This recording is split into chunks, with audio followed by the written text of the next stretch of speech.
Oh, yeah, yeah, yeah, yeah.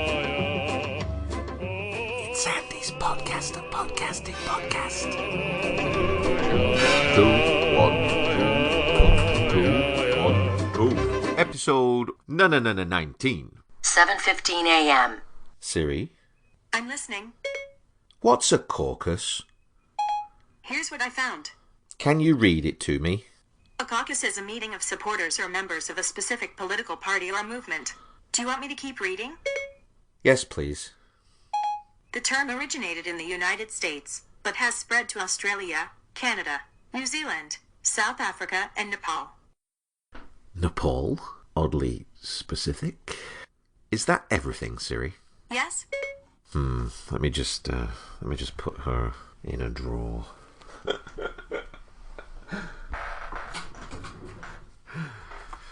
It seems lately like Siri's getting a little dumber. Like maybe cultural osmosis is taking place and wearing her down or something. Because she was way sharper, back in episode 8, when I asked her to help me explain the patriarchy to a 6-year-old. I mean, she had some really good ideas then, right? I'm not just imagining that. But anyway, here we are. The Democratic primaries are underway. We got there, people. The eyes of the world have descended on Iowa once more. In this, our 4th year of pain under the treacherous imposter king Donald Trump. It's such a big moment. So many people are stressed out by this administration. The blatant graft, the incompetence, just the epic world of corruption with actual prison convictions just around him. It's just incredible. You know it. Utterly depressing. But then, if you still think we live in a democracy, and we all want to believe that it's true, despite all the evidence to the contrary. But if we do still have a democracy, then oh my God, Iowa. It was here and it was so important. It's the beginning of the nation's chance to correct what happened in 2016. Look, I know it was a few weeks ago now, and we're just about to hit Super Tuesday, but with Andy's podcast, a podcasting podcast, I'm trying to review every podcast in the world.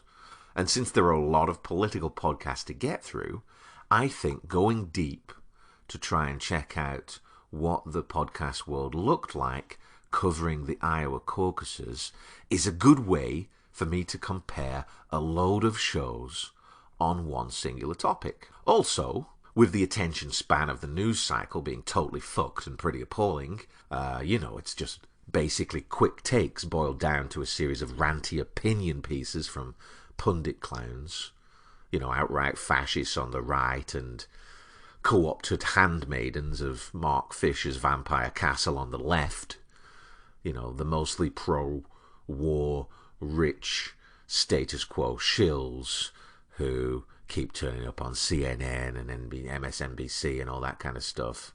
And they all have the substance and depth of a lingering fart in an airport corridor. But that's the good thing about podcasting. It's the great equalizer. We get a variety and plurality of voices. And the potential for in-depth reporting that can be reached without time constraints and the financial motivations of the money-drunk news cycle means that we get something like Serial. And then we all know how that exploded, how it did. And it's also why a 3-hour conversation with Joe Rogan or Mark Maron that scratches below the surface is important and incredibly popular. Because there's a need for a deeper and more intelligent truth that can not be found on your sponsored quick takes from NPR, MSNBC or Fox. So how was Iowa covered? And what the hell is this Iowa place anyway? I know it's supposed to be like this amazing American heartland, but I think even just describing it in these terms is lazy fucking nonsense. I mean, it's just everything. I mean, the whole country, everything. Everything we do is wrapped up in so many myths. Democracy myths, farmer myths, Norman Rockwell nostalgia myths. There's so much that you can unpack and figure out if you want to read and give it a go. So Iowa, I mean, first up, it's a very reliably conservative place, a traditional Republican territory.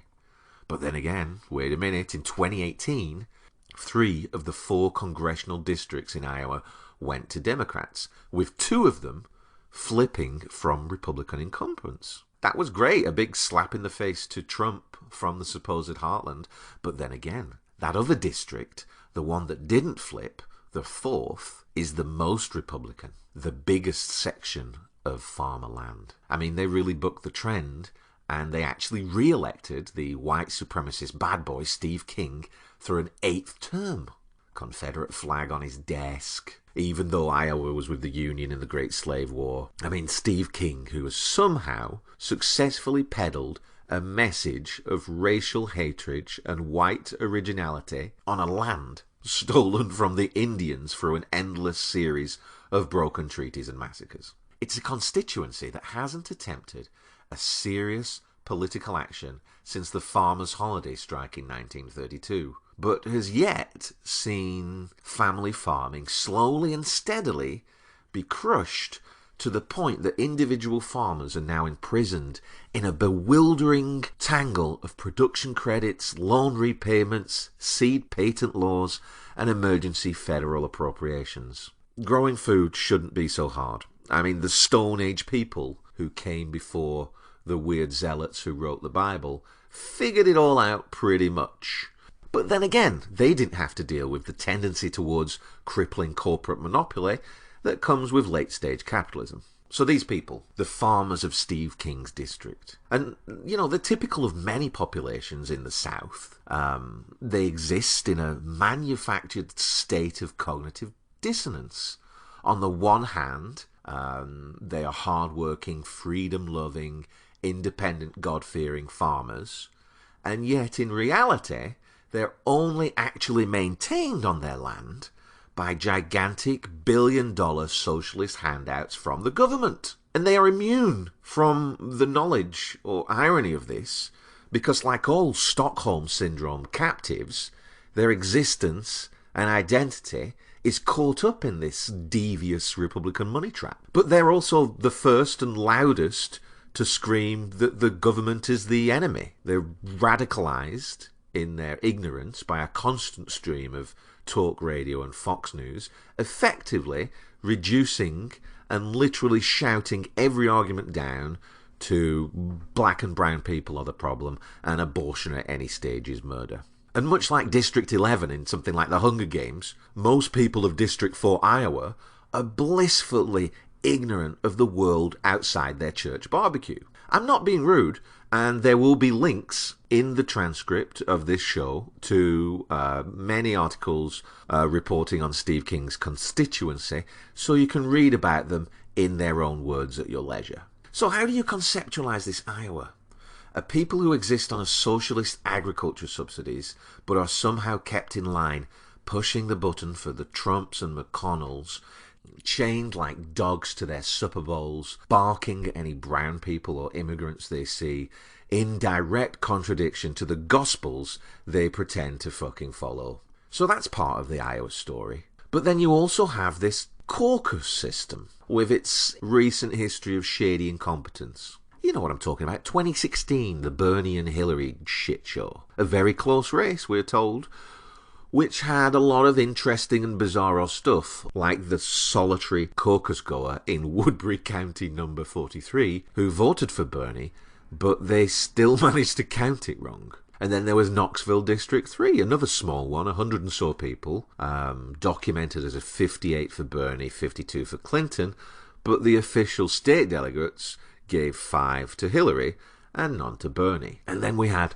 the Des Moines Register and the Atlantic magazine reporting that Hillary won a statistically unlikely 6 perfect coin tosses, but then they pulled all those stories over the next couple of days, and when all the attention had moved on and some journalists went back to check in on it, they actually reversed the story and said it was Bernie who'd won 6 perfect coin tosses. So after the 2016 shit show, the DNC and the Iowa Democratic Caucus really needed to get their stuff together.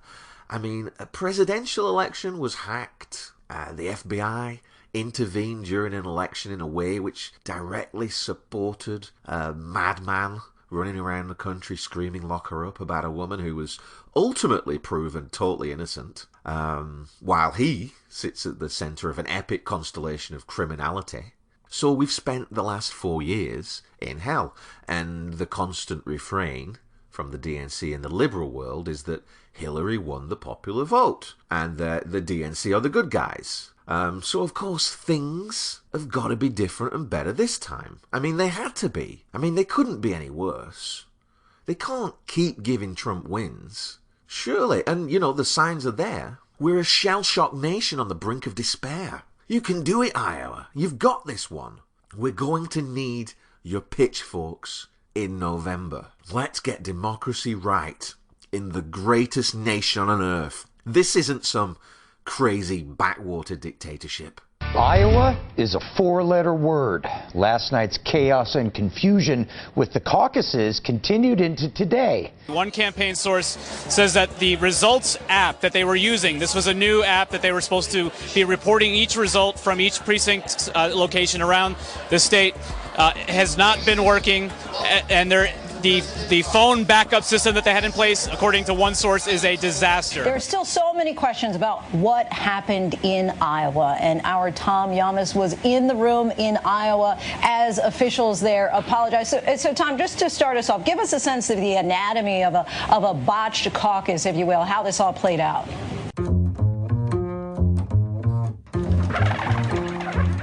It's review.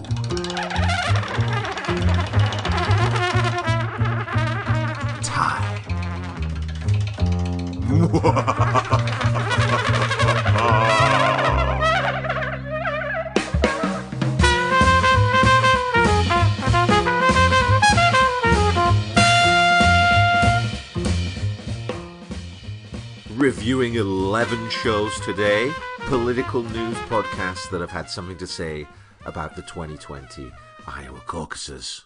9 new shows and a quick return look at Podsave America and Chapo Trap House from my buddy Claxton, returning to our conversation about our reviews of those shows which we covered in episode 6. So, first up, Caucus Land from Iowa Public Radio. This show is hosted by Clay Masters and Kate Payne, and they live and work in the region, so, you guess they really should have the local knowledge and contacts to produce a decent inside scoop on what happened. There are 20 episodes of this pod, and it starts back in July 2019, and it focuses on building up to this much-anticipated vote. There's some interesting episodes on gun policy in the caucuses, and how candidates have gone out and cultivated the farm caucus. And the whole run begins with a recap of the fiasco of the 2016 caucus, and the stuff that happened with Rick Santorum in the one before that. It's good, solid work from a National Public Radio subsidiary on the ground. And like you would expect from NPR, they take and swallow all the guff from the politicians in the DNC and just politely amplify the message that ruffles no feathers. They sound, really solid and earnest, and their final show is called Caucus Meltdown. And I could be crazy, but it sounds like in this show that they're a little annoyed with the answers that they have to report for why the Des Moines Register and CNN pulled the usually highly credible and important final poll from the usually reliable Jan Selzer right on the night before the caucuses were about to begin. Because this was the first fuck-up in a damning series of incredible fuck-ups that was to keep the political world consumed for the next week. It seems there was one pollster in the polling team who may have not had Buttigieg's name on the polling questions for one house. So, somehow the mayor of Bend, this former employee of McKinsey & Company, a candidate that really should have zero chance in such a star-studded political field, somehow developed the political muscle to get CNN to ditch hours of programming and the Des Moines Register to throw its hands up about their big, expensive poll on the eve of the caucuses. A little weird. All the other polls leading up to the caucuses had Sanders way out in front and Warren and Biden trailing close behind. And when you listen to the reporters on this podcast, it feels like you can almost hear a little incredulity as they repeat the establishment line that, oh well, it was just a mistake, as if they're a little bit suspicious of the series of epic shambles breaking around them is starting to rock their journalistic programming, as pretty much outlined in Chomsky and Herman's seminal Manufacturing Consent. So Caucus Land, from Iowa Public Radio, an in-depth review of the build-up to the Iowa caucuses in 2020 that ends in a sort of huge journalistic confused shrug. It gets 2 stars and a magic cow. Next up is Useful Idiots from Rolling Stone. This is a politically weekly review show from Matt Taibbi and Katie Halper. Matt is a journalist and author, very much in the mould of Hunter S. Thompson. The real star of the show, I'm finding, though, is Katie Halper. She's a journalist and filmmaker from the Upper East Side, a wonderful, witty, secular Jew who has actually gone on Fox News to defend Ilhan Omar from smears from the increasingly fascist AIPAC. So, yeah, she's great, and she has her own show on WBAI, the Katie Halper Show, that I'm looking forward to checking out. So the Useful Idiots podcast does a great job of rounding up the weekly news and trying to find the funny in a Daily Show kind of way, with deeper takes, possibly turning up the irreverence dial a couple of notches, and certainly wrapping the humour into a more solid, political, left-wing worldview. They also do a good job of republishing or summarising main events and highlights from the Twitter sphere. So if you're not on Twitter, you'll certainly benefit from hearing this hour of podcast every week. And they also occasionally aggregate content from other places, like this from The Daily Show, which is particularly brilliant, and I would have missed, pointing out Amy Klobuchar's robotic type repeating of her one joke. The president actually sent out a tweet. He made fun of me for talking about climate change in the middle of a blizzard, and he called me Snow Woman. So I wrote back, hey, Donald Trump, the science is on my side, and I'd like to see how your hair would fare in a blizzard. So I wrote back, hey, Donald Trump, the science is on my side, and I'd like to see how your hair would fare in a blizzard. So I wrote back, Donald Trump, the science is on my side, and I'd like to see how your hair would fare in a blizzard. Sometimes, if you haven't noticed, you use a little humor.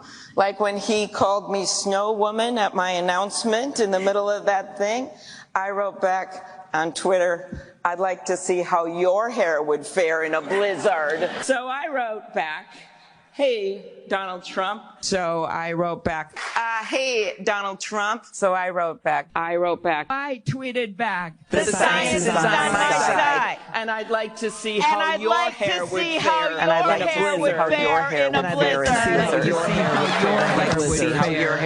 in a blizzard. And I'd like to see how your hair would fare in a blizzard.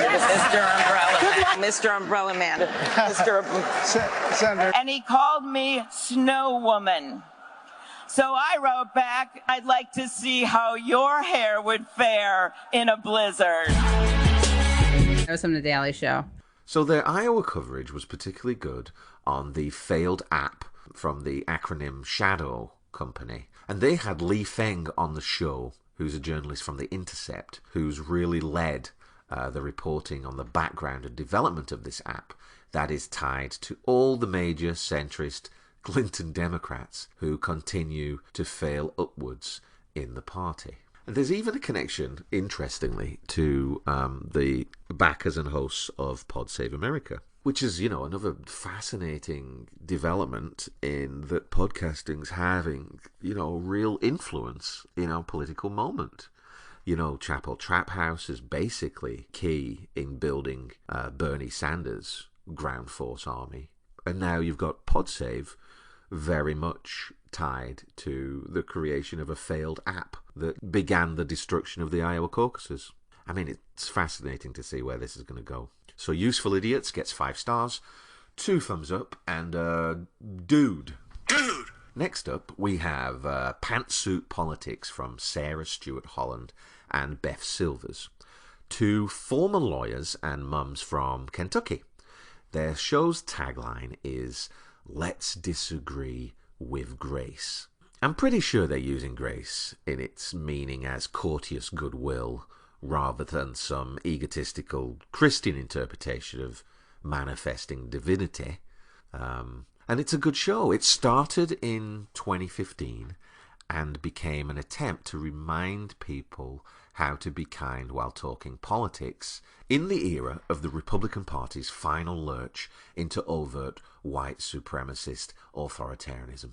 So their thing is that Sarah is on the left and Beth is on the right, but they manage to converse with grace and find more in common than is usually possible under the reductive barrage of political propaganda that seeks to inflame and divide us and narrow our discourse into cul-de-sacs of hate while donating to our favourite brand of the plutocracy. So I suppose one of the big things about the show that has happened is that Beth has actually stopped being a Republican and has become a registered Democrat over the past couple of years. Her Never Trump red line was the evil separation of families at the border. I think she's a true love thy neighbour Christian, which is refreshing for an atheist like myself to hear, because of the mainstream evangelical power in this country. It's anything but nice, to say the least. I do like this show a lot, and I'm happy that it's very popular. It's wonderfully pro-woman, working to increase female participation in politics, both on a personal level with conversation and as inspiration for women to take part and run in democracy directly by running for office. What really strikes me in many of the shows is their shared horror of the current administration and the daily gaslighting of America by both political parties. They're almost on the brink of tears numerous times, dealing with the stress, lies, and jarring unpleasantness of the moment. Maybe this is something that we have to be thankful for Trump for, because he's unmasked the evil behind the GOP, and he's shown regular Americans a dark side of poverty and inequality that existed for millions when Obama was in power, but, we managed to ignore. And as the tagline goes, they step nimbly and kindly upon political issues and tread gently wherever they go. So with their Iowa show, they travelled to the caucuses in person, and they spoke to Iowans and found that there was a lot of stress on the good people of Iowa who really, really wanted to do right by America. And it was, a very tough choice. They were very enamoured of the caucus process, but didn't get very deep into considering how ultimately undemocratic it is, since it takes a long time to do. So for poor working people with kids, it's almost impossible to attend. And since it's in public, the communities of small towns, silence divergent voices in hundreds of small ways. I mean, I'm guessing as a woman living in the patriarchy, you're not wanting to go into a room with powerful men who you've had runs in before to wrangle for a candidate the men or the community doesn't like. For example, someone trying to legalise pot. Or get rid of the unnecessary medical insurance scam. So they did present a sort of Norman Rockwell take on the whole thing. But it was very good in its own way, if lacking depth of history, class awareness, or intersectionality. So that's just their Iowa show, though. Their other shows, their regular shows, which are more studio-based, are much deeper researched and a lot better with more substance. So I urge you to check those out. They regularly pick apart the nonsense from both sides of the political bullshit factory, and it's really quite refreshing. For example, their take on socialism and the Red Scare nonsense that equates it with 1930 communist dictatorships. Because they called Obama a socialist, they called Martin Luther King a socialist, and they weren't trying to take away people's rights and renationalize every business in America. So Pantsuit Politics gets 5 stars, 2 thumbs up, and a rhinoceros from Eugene Ionesco's play of the same name, since they are definitely sat in their sweet Kentucky homes, suddenly aware of the appearance of a lot of rhinos.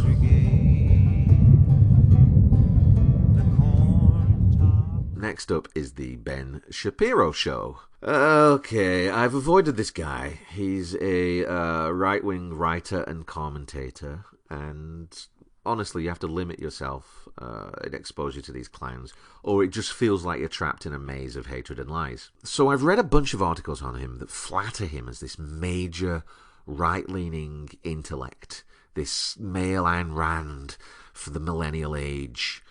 And the common theme among his boosters are that he makes some good points and he's occasionally funny. And it's usually white guys who say this, and you can normally, follow them on social media and comment threads and Facebook and Twitter and Reddit, and you don't really have to look long to see their posting history that slides quickly down the Make America Great Confederate flag waving rat hole to QAnon bullshit, or the white Christian supremacy of our American evangelical Taliban. So I've listened to his Iowa show and delved back into the catalogue for a few hours here and there, and it's pretty fucking hilarious, because this great intellect is literally nothing more than the male Tommy Lehrer from Fox. I mean, people just aren't so quick to dismiss him, I think, because he's a man. He's just spouting classic Reagan-era conservatism. He's Bill O'Reilly in younger flesh. He has a few stock voices, which he uses to mock and mimic left commentators and other journalists. And every 5 minutes in his show, he's selling something. Really, literally, every 5 minutes, he's like telling you to buy pearls from his favourite pearl merchant, or he's got a great deal on suspenders, or something. It's nuts. He's a lot like the Podsave guys in these moments, who were always fucking selling shit on their show. So with his Iowa show, he was naturally really happy and excited with the Democratic Party spectacularly fucking up. And his big point was, these people want to manage universal health care, they can't even manage an election. Yeah, I know.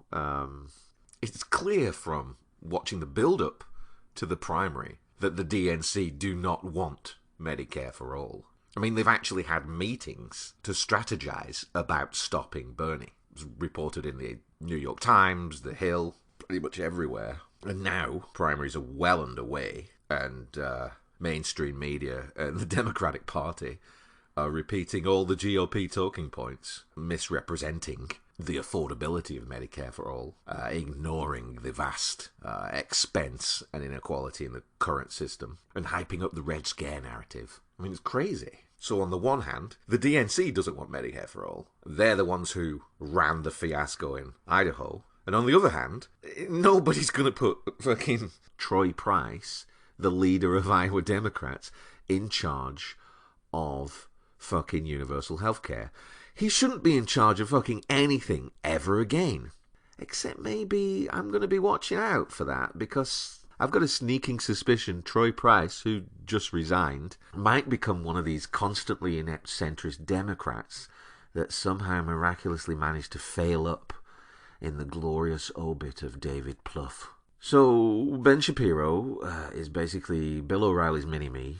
On the Iowa show, he spent a lot of time reading out an article from Nate Silver's 538 polling blog. So what you can see is that the intellectual quality is set so fucking low on the right by Fox News and fucking racist scum like Rush Limbaugh that just reading a polling article from Nate Silver makes you sound like a fucking genius. And so, of course, we learned that Nate Silver points out that the real person to benefit from the Iowa fiasco is Joe Biden, the centrist the DNC can control and want to coronate in this election so he can run against Trump. And then whoever wins, the corporations and the lobbies can keep their money. Anyway, the Ben Shapiro podcast, not very impressed. 1 star. And the powerful roaring of a lion of intellect. Put 'em up, put 'em up. My goodness, what a fuss you're making. Well, naturally, when you go around picking on things weaker than you are, why, you're nothing but a great big coward. You're right, I am a coward. Next up is a show called The Daily Circus. This is from 2 guys called Red and Zed. They're doing a pantsuit politics sort of thing. They're basically 2 friends from across the political divide coming together to share their takes on our troubled times while trying to have a laugh and still be friends. So yeah, these guys are definitely going for laughs more than pantsuit politics. But to be honest, I listened to a number of their shows and I neither laughed nor felt particularly enlightened by their conversation.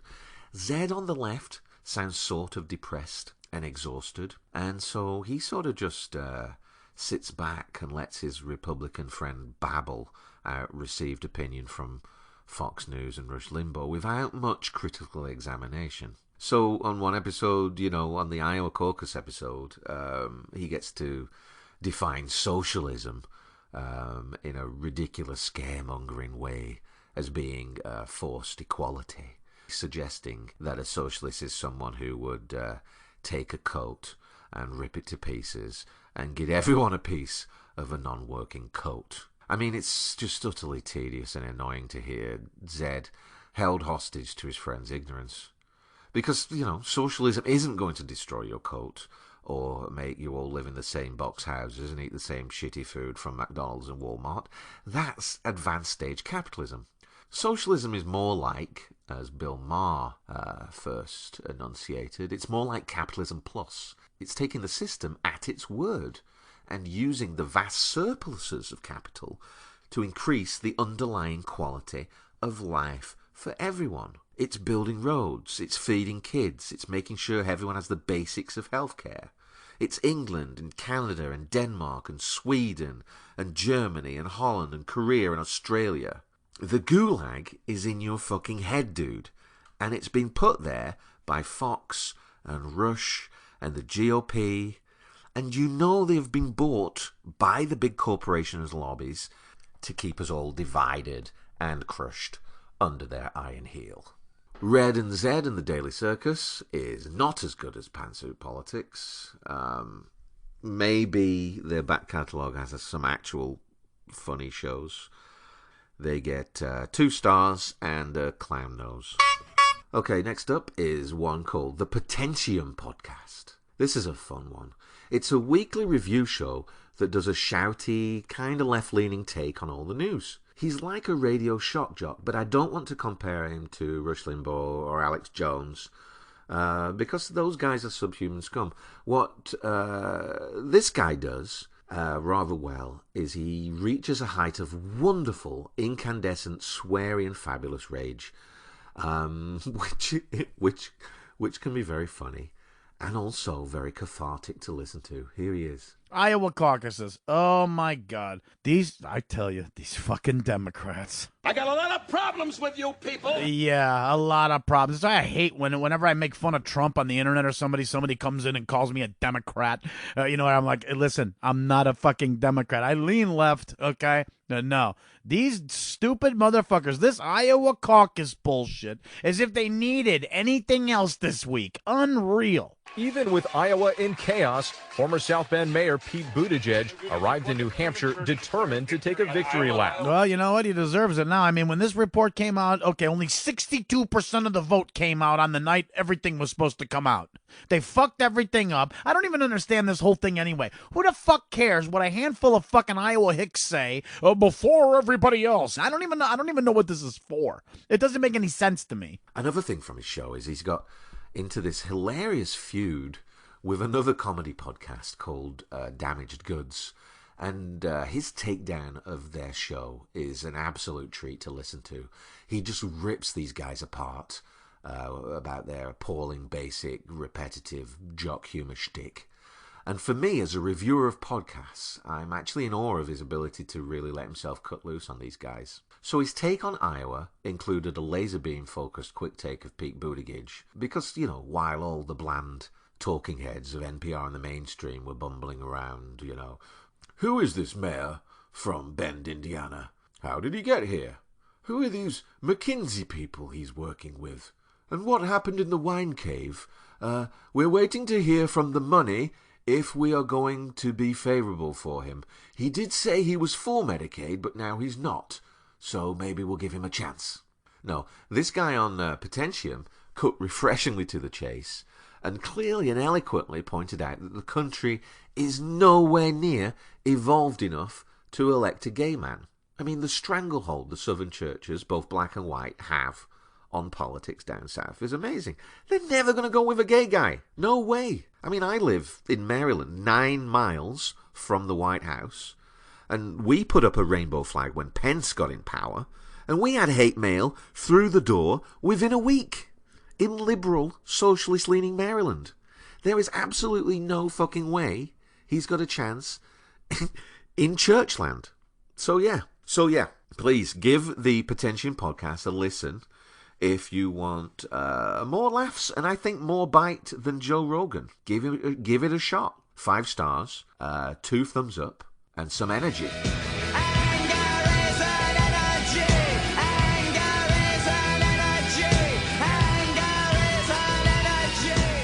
Okay, what's left? Next up is The Young Turks. The Young Turks is a kind of a big deal. They're a podcast, and their podcast is an audio version of their huge YouTube political TV show, which now I think actually airs on some TV channels. It's a progressive left take on all the news, hosted by Genk Uger, John Iadarola, and Anna Kasparian. Yes, we have another brilliant young female journalist commentator here, because Anna is an absolute force and a joy to listen to. So the shows cover a lot of the same ground as Chapo Trap House, and also a lot of the same ground as Useful Idiots. But with it being a live TV show, it has more of a straight-edge newsroomy kind of feel. And their Iowa coverage certainly highlighted in real time all the many inconsistencies in the vote totals as they were happening, of which there were many. And they noted how they all seemed to favour the establishment and hide the fact of Bernie winning the popular vote, just denying him the real prize of Iowa, which is a boost in momentum and the perception of electability. It was very interesting seeing the mainstream media downplaying Bernie's victory, ignoring it in many cases. You'd almost think Warren and Klobuchar did great.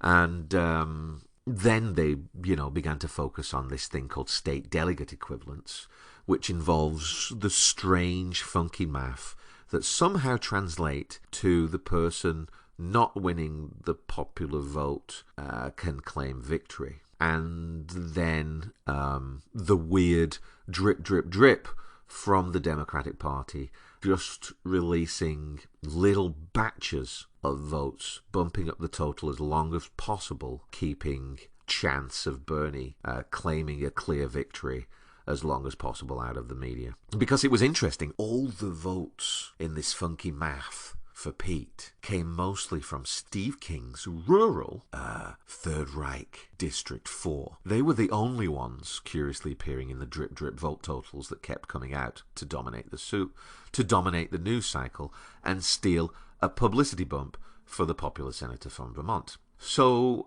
the Young Turks were very good on this, and very good on tracking down and following up everything that was happening with the vote total reporting as most news was moving on to New Hampshire and just throwing up their hands and saying, well, we'll never know, Iowa. We'll never know what you wanted, and we'll never know who won. But possibly 4 people won. So very good work. The Young Turks gets 5 stars, 2 thumbs up, and some champagne. The good stuff. Okay, what's next? Okay, yes, we've got Left, Right and Center from NPR and KCRW in Southern California. So, yes, this is a shit ton better than most NPR political coverage, who seem to be, in my opinion, constantly falling over themselves to normalize Trump 24/7 and keep people off the streets. So it's better, but it's not saying much. It's very, very centrist. Almost every viewpoint is palatable to the rich think tank centrists who are paid by the big lobbies. In fact, I think this show should really be called Centrist, Centrist, Centrist, because the name itself makes you think that you're going to hear a plurality of viewpoints. But you know what? They're actually not getting Richard Spencer or Steve King or Rush Limbaugh or any Trump people on the right. And they're not countering it with any actual leftist. It's kind of a lot like Podsave America. Rich people talking to each other in a rich bubble who, while they, preach to the choir from gilded pulpits, that, we don't really want socialism and we don't really know what socialism means. And real change can never be achieved. That's why you have to never vote for real change. It's kind of hypnotic, their messaging, once you start listening to a lot of political shows. So for the Iowa show, they had on a guest, a Professor Richard Hansen from UC Irvine, who's got a book out called Election Meltdown, which I haven't read yet, but I've got it on order at my library. Yeah, another socialist program we all enjoy. But hearing him talk, he certainly seems to be pointing to America being fully on the threshold of being a plutocracy, if we're not in fact already there. So while this show has people like Richard Hansen on, it's sort of intellectualized and dismembered from actual politics, with an underlying assumption that you don't actually want your gardener to vote for their own interests. Which kind of sums up the Democrats in a nutshell. Paying lip service to democracy while addicted to the cash of the plutocracy. And ultimately happy, I think, to lose elections because the money keeps coming either way. The people who lost to Trump in 2016 are the same fuckers now trying to work their wizardry to elect Bloomberg and Biden. So yeah. Left, right and centre.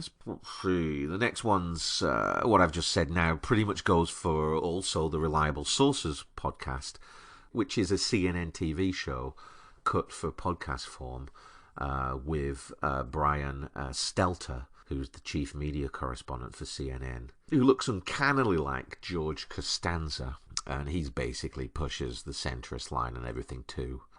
Their Iowa show had on it a writer for Nate Silver's 538 blog, Claire Malone, who'd actually been on the ground in Iowa and New Hampshire, and they made some polite, sheepish predictions about the future of Iowa after the screw-up, and they had a nice, polite discussion about why nobody trusts the mainstream media anymore, in a way that ignored the fact that they're literally operating from a place of privilege for a white upper middle class audience. At one point, Brian actually rails against how negative the mood is everywhere on both sides of the political spectrum, and he starts railing how they were hoping that Biden would inspire people, but then he actually utterly ignores the fact that there is a movement based on positive energy forming around Medicare for all. So it's fascinating, and you could use any clip of Brian and his smug, sneering tone to illustrate any chapter from Chomsky's Manufacturing Consent. So these two pods, Center, Center, Center, and Brian Stelter's reliable plutocracy take on the politics, gets 1 star and a vampire castle. Because they are the vampires in the vampire castle, as identified in Mark Fisher's brilliant essay, Exiting the Vampire Castle. They are neoliberal commentators who think they are on the left, occupying the high ground of the moral social centre because they do not like Trump. But they also equally hate anyone who tries to raise class consciousness to a point of actually getting gardeners, nannies, and the working poor to actually vote in their own interest to bring about meaningful change.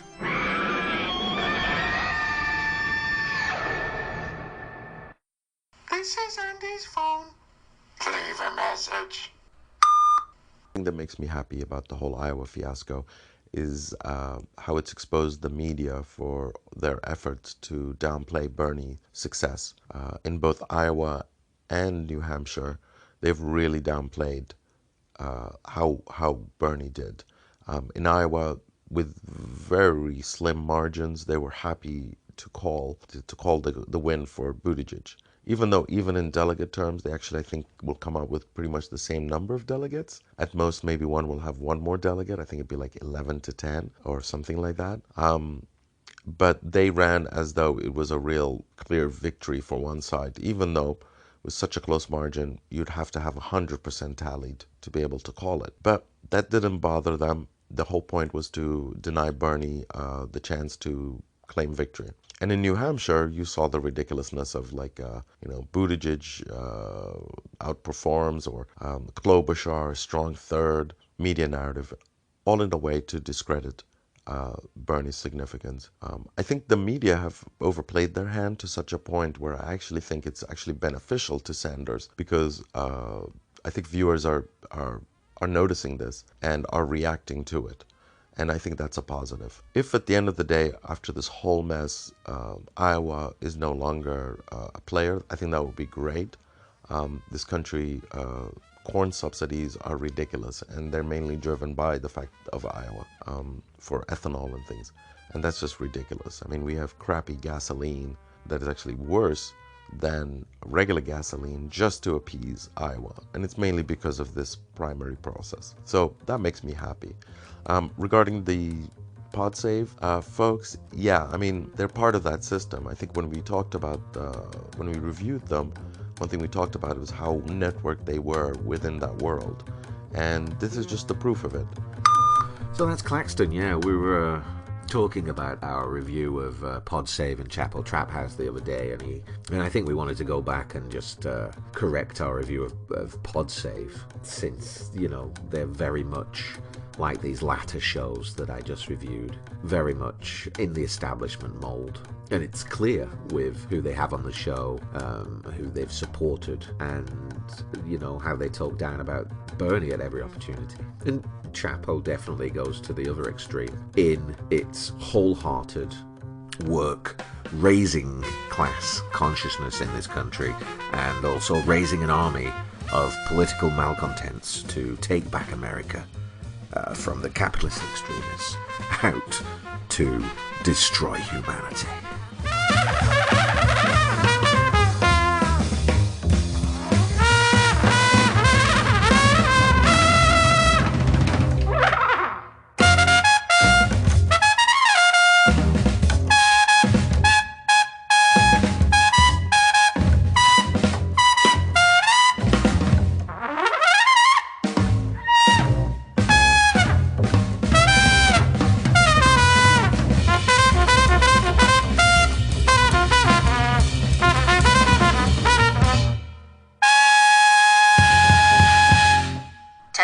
p.m.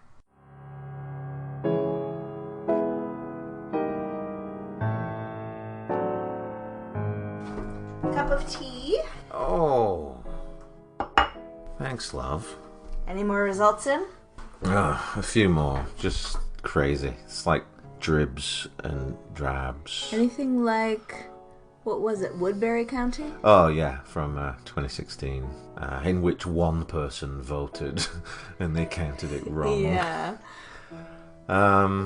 Yeah, there's quite a bit, actually. A precinct captain called Chris Swartz released pictures on Twitter of his caucus results that didn't match what party headquarters had recorded, and 21 state delegates won by Bernie in Black Hawk County have been given to Deval Patrick.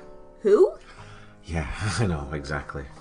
Don't they realize how stressed and fucked this country is right now? I know. Why can't they just do it properly? I know. Count the vote. Yep. Whoever gets more votes, that's the person who won. Yeah, I know, it's crazy.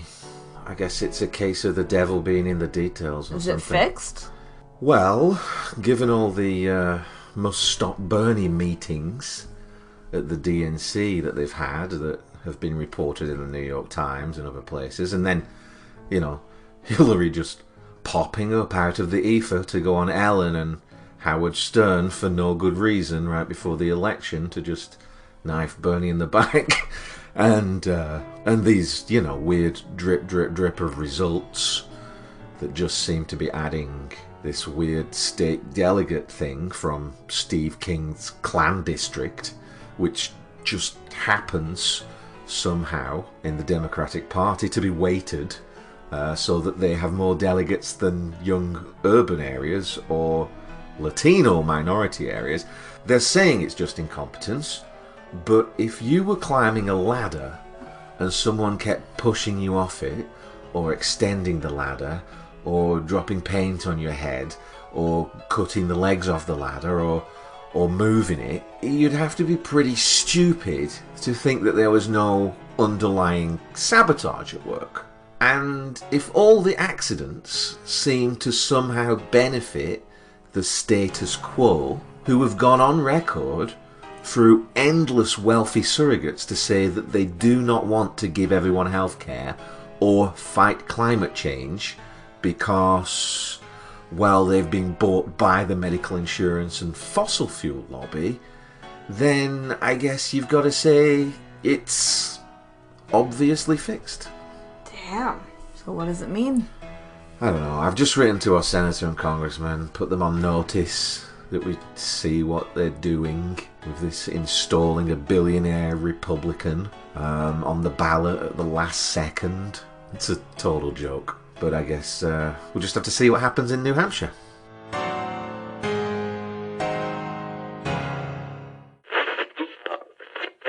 Find the fish. I wonder where that fish has gone. You did love it so. You looked after it like a son. And it went wherever I it go. Is it in the cupboard? Oh, rest in peace, Terry Jones. It was a lovely little fish. And it went wherever I did go.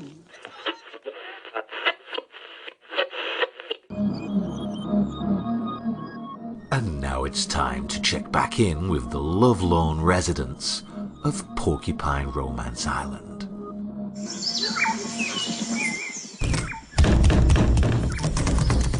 Open this feckin' door. I got a text from my mum saying how she's disowned me for having sex with an animal. Are you kidding me? I never do that. Yes, we were in bed, and yes, I was drinking, but nothing happened. It's a fucking porcupine. It crawled under the covers. If they've cut it to make it look like I did anything, I'll go mental.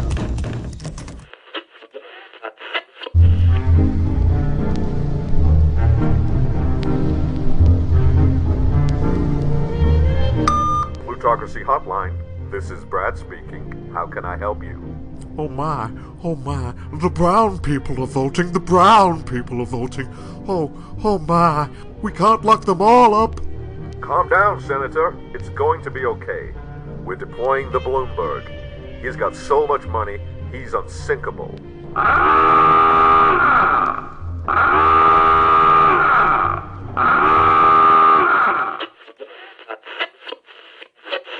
Misconception, and you're hearing it here tonight, is that the ideas I'm talking about are radical. They're not. In one form or another, they exist in countries all over the world. Healthcare is a human right. We have the necessity, the moral imperative to address the existential threat of climate change. Other countries are doing that. We don't need more people in jail, disproportionately African American, than any other country on earth. Not a radical idea. The motto, the saying that moves me the most is from Nelson Mandela. And Mandela said, everything is impossible until it happens. And that means if we have the guts to stand up to powerful special interest, we're doing phenomenally well. If we can bring working people together, black and white and Latino, we can create a nation. All right, Senator. Where all people have a good standard of living. Super Tuesday is almost here, folks. If you are lucky enough to be able to vote, I hope you do so. So that's a wrap. Thanks for listening.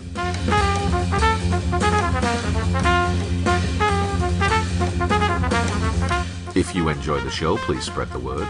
And if you want to help me out, you can buy me a coffee by clicking the link in the show notes and on the webpage.